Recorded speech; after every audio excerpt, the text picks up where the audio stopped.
Highlanders, good morning, welcome back to another video. The time is 6:10 AM, British summer, and we're back at the seal colony. The tide situation, it's just halfway between high tide and low tide, so that should be quite good. Hopefully we're seeing some marine life. I've just flown the drone around looking to see if there's any seals in the area. This area here is known seal colony with Atlantic grey seals. I didn't see any, but I'm ever hopeful, as always on adventure. The unknown is always the buzz. Might see nothing, but you never know what we'll see. There was a large basking shark filmed in this area yesterday, so I mean the dream is for one of those to come along, but I've not seen anything yet. So without further ado, I'm going to jump in, I'm going to bring you guys along for the ride, and let's see, hopefully, what comes. At the end of the video, I'll show you guys some of the gear that I use for freediving around the UK. I'm never cold, I'm always warm. None of this is sponsored, so you know it's trustworthy. But anyway, enough of that. Let's get in, shall we?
as often is the case sometimes, adventure doesn't always have guaranteed marine life. Didn't see a lot down there, to be honest. One thing I have learned is the Isle of Man seals are bloody lazy. So early morning for the seals, I thought would be perfect. No, so we'll come back another day at sunset, nice golden sky, and we'll see what comes. Shame there's no basking shark activity. This is peak season for them, but they're elusive as well. You never know. In the past week I've seen dolphins, I've seen the photos of the basking sharks, you've seen loads of jellyfish before. There was a few more fish down there, I have to say. But anyway, let's go for a quick skeet at this. The gear, it's all gear I've bought myself based on recommendations and trialling things out. This works for me in these British waters, so I'll give you a quick overview. First things first, the wetsuit. This is a Salvimar 5.5 Nat closed cell spearfishing suit. It comes in 2 pieces. You'll see here this rather fetching crotch piece. And if you've never used one of these types of wetsuits before, get some hair conditioner, because before you put it on you'll need to lubricate it. Trust me, I tried it and got stuck, and the missus had to pull me out of it the first time I got one of these. It was banging. Funny. Right, what do I wear on my hands? No gloves today, it wasn't cold. But again, I just wear some 3mm gloves. I've used these in winter when it's snow on the ground and I've gone in the sea when the sea temperature is probably 6-7 degrees Celsius, maybe a bit more. I've not been cold, but fingers tend to be the first thing that go. Got 5mm booties. The reason I like these is they help keep the fins on. Just on the fins. These are just cheap plastic sort of freediving fins. They're a bit longer than your average snorkel fin, but they're not as long as a proper freediving fin. The reason I've gone for plastic, other than cost, initially was that I do a lot of shore stuff like you've just seen, and I don't want to bang up a load of carbon fibre getting down a ladder and jumping in the sea down here. But now that I've got the boat, I probably will invest in some carbon ones, because they do help once you go sub 10 meters, I believe. I've never used them. They've got a closed sort of cup foot. Why I need the booties. Even when it's warm I wear them. What else we got here? We've got my knives. I carry 2 knives, varying sizes, varying places. So this one here, Siak knife. This is a pointy one, always useful. And then on the other side I've got a Northern Diver. Oh bloody hell, she's a bit rusty. It's got a hammer on the back as well. Worth knowing with these, bad example here, normally I wash them with fresh water and then put a bit of WD-40 on them. It stops the rust. Bad admin there, sort myself out. I've used different masks, I've used cheap snorkel masks before, but this is new to me. This is a Cressy Nano. It's quite small, you probably noticed it's small on my face.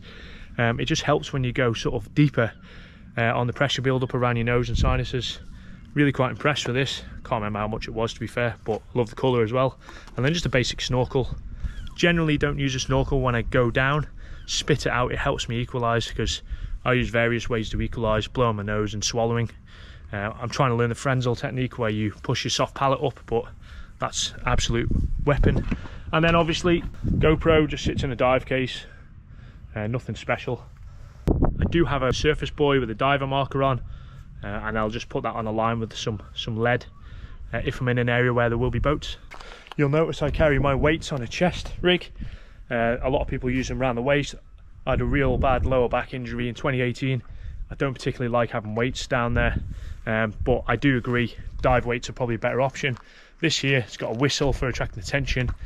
I carry 8 kilograms of weight, which is the correct amount for my buoyancy. And if the shit hits the fan, I just flick this switch here and it goes. So it is good. They are a bit controversial in the freediving world, the old dive vest. But you see the weights in here. There's the weights, but yeah, it's pretty good. The only thing I do notice with this is sometimes when I duck dive down, they can ride up, which does get a bit annoying. But I do think that the dive weights around the waist is a better option. Well anyway guys, thanks for joining me. There's plenty more going to go on. I'll spend a lot of time in the sea, summer, autumn, winter. Doesn't matter the conditions, I'll be in there. And yeah, maybe even do some scuba diving. And also, I have created a brand, but it's not going to be live till 2023. Airborne Pirate Coffee Co, which is coffee and apparel, because I love getting caffeinated, which is what I'm going to go and do now, because I've got an espresso machine in the van. Laters. Have a good week.